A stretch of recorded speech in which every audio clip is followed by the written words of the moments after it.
আন্তর্জাতিক বাংলা সংবাদে সবাইকে স্বাগত। সুপ্রিয় দর্শক শ্রোতা, পৃথিবীতে চলমান রয়েছে তৃতীয় বিশ্বযুদ্ধের চূড়ান্ত দামামা। জানিয়ে দিব আমাদের হাতে থেকে সর্বশেষ আন্তর্জাতিক আপডেট বাংলা সংবাদ। শুরুতেই জানিয়ে দেব সংবাদ শিরোনাম, এরপর জানাবো বিস্তারিত। আমেরিকার প্রতি উত্তর কোরিয়ার করা হুঁশিয়ারি, নিজেদের নিরাপত্তা চাইলে অন্যকে হুমকি দেওয়া বন্ধ করুন। আরো থাকছে ট্রাম্প নেতানিয়াহুর মধ্যে বন্ধুত্বের ফাটল। গাজা যুদ্ধ বন্ধের দাবিতে আবারও বিক্ষোভে উত্তাল ইসরায়েল। ইরানে হামলা চালিয়েছে ইসরায়েল, বড় বিস্ফোরণের শব্দ। ইয়েমেনে মার্কিন বিমান হামলায় নিহত 6। কিছু সৈন্য প্রত্যাহার করে যুদ্ধের পরবর্তী পর্যায়ে পৌঁছেছে ইসরায়েল। অপারেশন সিন্দুর নিয়ে নেতা মন্ত্রীদের মন্তব্যে বিরক্ত মোদীর, লাগাম টানার পরামর্শ। এবং সর্বশেষে জানিয়ে দেব 3 দেশ থেকে ইসরায়েলে বৃষ্টির মতো রকেট ও ড্রোন হামলা। এতক্ষণ শুনছিলেন সংবাদ শিরোনাম, এখন বিস্তারিত। তবে অনুরোধ থাকবে এই ভিডিওটিতে একটি লাইক দিন এবং কমেন্টস করে জানিয়ে দিন আপনি কোন জেলা থেকে বা কোথা থেকে আমাদের সাথে যুক্ত রয়েছেন। Iran, Israel, Bharat, Pakistan, Lebanon এবং আমেরিকা যুদ্ধের ভয়াবহ সংবাদ পেতে চ্যানেলটি সাবস্ক্রাইব করুন, আমাদের সঙ্গে থাকুন। ধন্যবাদ।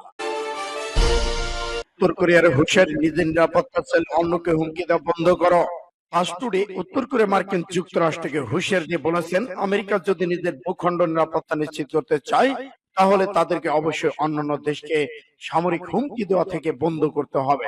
বার্তা সংস্থা ইরনার বরাদ্দে ফাস্ট টুডে জানাচ্ছে, উত্তর কোরিয়া প্রতিরক্ষা মন্ত্রণালয়ের রাজনৈতিক ব্যুরোর প্রধান দেশটির কেন্দ্রীয় সংবাদ সংস্থা কেসিএনএ প্রকাশিত এক বিবৃতিতে বলেছেন, মার্কিন ভূখণ্ডে নিরাপত্তা নিশ্চিত থাকবে কিনা তা অন্যান্য দেশের জন্য আমেরিকা হুমকি সৃষ্টি করছে কিনা তার উপর নির্ভর করছে।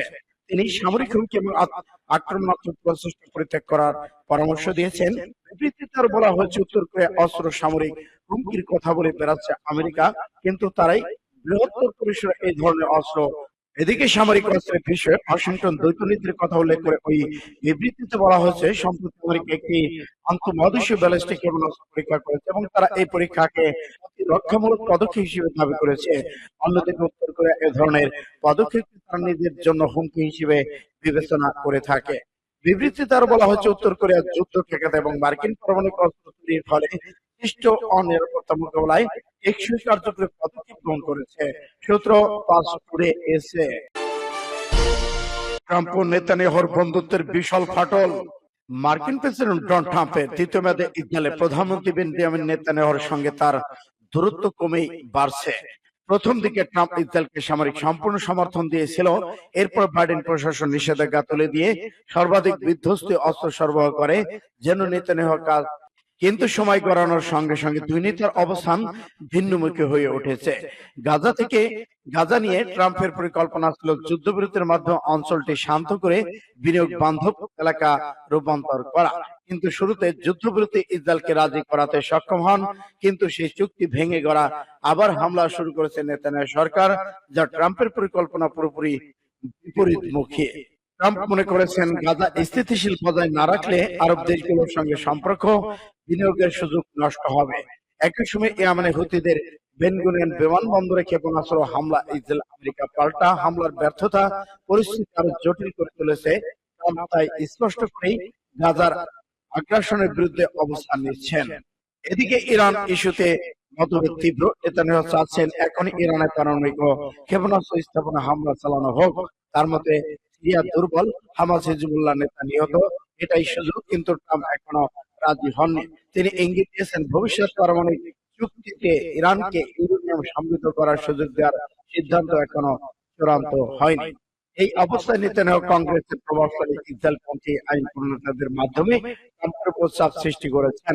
সিনেট ট্রাম্প কন্ট্রোল এবং লিজনডে গ্রাহক ইতিমধ্যে বলেছেন, চুক্তিতে ইরানের ইউরেনিয়াম সমৃদ্ধকরণ পুরোপুরি নিশ্চিত না হলে সেটা আর মানবে না। তবে রাজনৈতিক বাস্তবতা হলো, নেতানিয়াহুর নিজের স্বার্থকে গোষ্ঠী ট্রাম্পকে তাকে থেকেও বেশি পছন্দ করে, ফলে প্রকাশ্যে বিরোধিতা করে নিজের অবস্থান ঝুঁকিতে ফেলতে চাচ্ছেন না নেতানিয়াহু।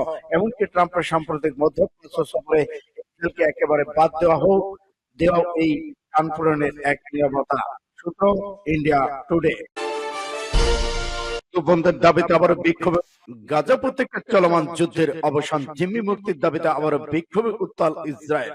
বিভিন্ন আন্তর্জাতিক গণমাধ্যম উঠে এসেছে তথ্য, গতকাল স্থানীয়দের পাশাপাশি রাজধানী তেল আবিবে প্রধান সড়কে জড়ো হন জিম্মি ইসরায়েলি নাগরিকদের পরিবার। এ সময় সরকার বিরোধী স্লোগান দেন হাজারো মানুষ। বিক্ষোভকারীদের অভিযোগ, শুধু রাজনৈতিক স্বার্থ হাসিলের উদ্দেশ্যেই হামলা চালিয়ে যাচ্ছেন প্রধানমন্ত্রী বেনিয়ামিন নেতানিয়াহু। এ সময় গাজার যুদ্ধ বন্ধ ছাড়াও জিম্মিদের উদ্ধার সম্ভব নয় উল্লেখ করেছেন স্বজনদের জন্য উদ্বেগ প্রকাশ করে আন্দোলনকারীরা। সম্ভব নয় উল্লেখ করে স্বজনদের জন্য উদ্বেগ প্রকাশ করেছেন আন্দোলনকারীরা। সেই সাথে আগ্রাসন বন্ধে মার্কিন প্রেসিডেন্ট ডোনাল্ড ট্রাম্পকে চাপ প্রয়োগের আহ্বান জানায় জিম্মিদের পরিবার। ইসরায়েলি সূত্র অনুযায়ী বিভিন্ন সময় যুদ্ধবিরতি চুক্তি সহ অন্যান্য সমঝোতার পর হামাসের হাতে এখনো বন্দী রয়েছে 58 জিম্মি। এদের মধ্যে প্রায় 1/3 জীবিত বলে ধারণা করা হচ্ছে। সূত্র বাস টুডে। ইরানে হামলা চালিয়েছে ইসরায়েল, বড় বিস্ফোরণের শব্দ।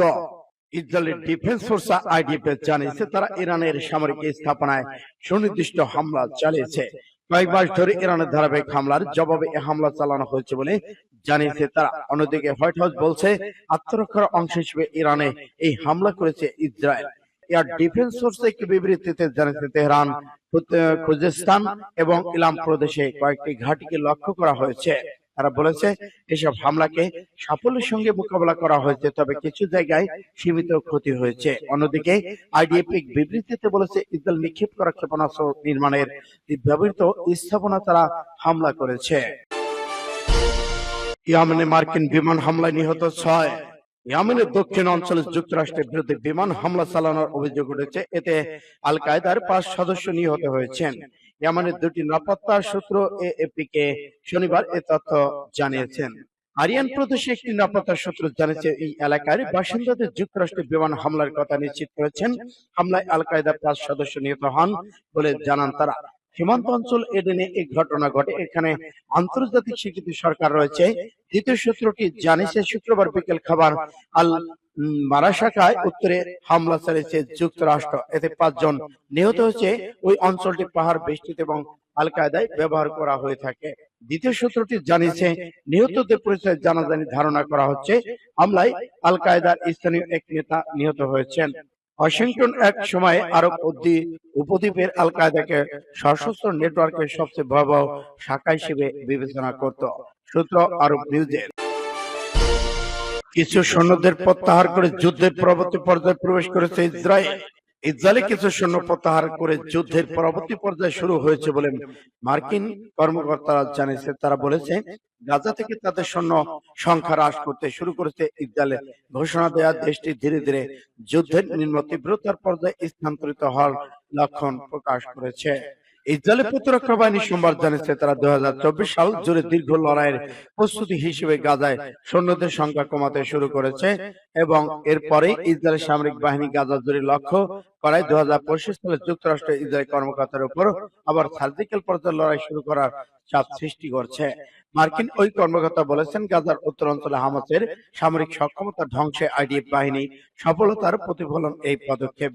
তবুও ওই কর্মকর্তা সতর্ক করে বলেছেন উত্তর অঞ্চলে এখনো লড়াই চলছে এবং গাজার দক্ষিণ অঞ্চলে কোনো পরিবর্তনের প্রতিফলন ঘটছে বলে মনে হচ্ছে না। মার্কিন কর্মকর্তারা আগামী কয়েক সপ্তাহে একটি গুরুত্বপূর্ণ সময় হিসেবে দেখছেন। এই সময় বোঝা যাবে নেতানিয়াহু যুদ্ধের নিম্ন তীব্রতায় প্রবেশ করবেন কিনা। সূত্র ইন্ডিয়া টুডে। অপারেশন সিন্দুর নিয়ে নেতা মন্ত্রীদের মন্তব্যে বিরক্ত মোদী, লাগাম টানার পরামর্শ। অপারেশন সিন্দুর এরপর ভারতের ক্ষমতাসীন দল বিজেপি একাধিক নেতা মন্ত্রীর বেফাঁস মন্তব্য সংবাদের শিরোনামে এসেছেন। এসবের জেরে অস্বস্তিতে পড়েছেন নরেন্দ্র মোদী সরকার। রোববার এনডিএ শাসিত রাজ্যগুলো মুখ্যমন্ত্রী এবং উপ মুখ্যমন্ত্রীদের সঙ্গে বৈঠকে নরেন্দ্র মোদী সবাইকে মুখে লাগাম টানার পরামর্শ দিয়েছেন। একাধিক সূত্র উদ্ধৃত করে ভারতের সংবাদ মাধ্যমগুলো জানিয়েছে বৈঠকে মোদী পরামর্শ দেওয়ার ভঙ্গিতে জানিয়েছেন যে কোনো জায়গাতেই কোনো বিষয় নিয়ে মন্তব্য করা যাবে না। বিজেপি সূত্রে সংবাদ মাধ্যমগুলো জানিয়েছে মোদী তো বটেই, এই ঘটনা বিরক্ত বিজেপি শীর্ষ নেতারাও এই আবহে মোদীর মুখে লাগাম টানা পরামর্শকে গুরুত্ব বলে মনে করা হচ্ছে। এদিকে আনন্দবাজার পত্রিকা অনুসারে গত শনিবার বিজেপির রাজ্যসভায় সাংসদ রামচন্দ্র জাংরা পেহেলগাম হামলার সময় উপস্থিত নারী পর্যটকদের ভূমিকা নিয়ে প্রশ্ন তুলে বিতর্কে জড়িয়েছেন। তিনি বলেন, পেহেলগামে নারী পর্যটকদের লড়াই করা উচিত ছিল। আমার বিশ্বাস তারা যদি সন্ত্রাসীদের সঙ্গে লড়াই করতেন তবে হতাহতের সংখ্যা কম হতো। ইসরায়েলে 140টি রকেট ও ড্রোন হামলা চালানো হয়েছে। 3 দেশ থেকে এই হামলা চালানো হয়। গতকাল টাইমস অফ ইসরায়েল এক প্রতিবেদনের তথ্য জানায়, সামরিক বাহিনী বলেছে শনিবার লেবানন থেকে উত্তরে ইসরায়েল 130টির বেশি রকেট ছোড়া হয়েছে। এর ফলে সাইরেন বাজার সঙ্গে সঙ্গে আশ্রয় কেন্দ্রে মানুষের ভিড় তৈরি হয়েছে। অন্যদিকে একই সময় দেশটি অন্তত 10টি ড্রোন হামলা চালানো হয়। এর মধ্যে সেনাবাহিনী 60টি ড্রোন ভূপাতিত করেছে। দেশটিতে ছোড়া এই ড্রোনের 6টি লেবানন থেকে, 3টি ইরাক ও অপর একটি ঠিকানা স্পষ্ট জানা যায়নি। প্রতিবেদনে বলা হয়েছে, মধ্য ইসরায়েলের তেরাত এলাকায় একটি বাড়িতে রকেট হামলা চালানো হয়। এতে অন্তত 11 জন নিহত হয়েছেন। আইডিএফ জানিয়েছে তারা রকেটটি আটকাতে ব্যর্থ তদন্ত করেছে। ইসরায়েল বাহিনী হাইপার দক্ষিণে বিনিয়ামিন নেতা এলাকায় হিজবুল্লাহ ড্রোন বাধাগ্রস্ত করার ভিডিও ধারণ করেছেন। এলাকাটিতে সাইরেন বাজার পর এটিকে বাধাগ্রস্ত করা হয়েছে। সামাজিক যোগাযোগ মাধ্যম ছড়িয়ে পড়া ভিডিওতে ড্রোন ভূপাতিত করতে দেখা গেছে। ইসরায়েলি প্রতিরক্ষা বাহিনীর তথ্য অনুযায়ী গত বছর গাজায় যুদ্ধ শুরুর পর থেকে ইসরায়েলে 1300 ড্রোন ছোড়া হয়েছে। Lebanon, Gaza, Iran, Syria, Yemen ও ইরাক থেকে সব হামলা করা হয়। সূত্র ফাস্ট টুডে।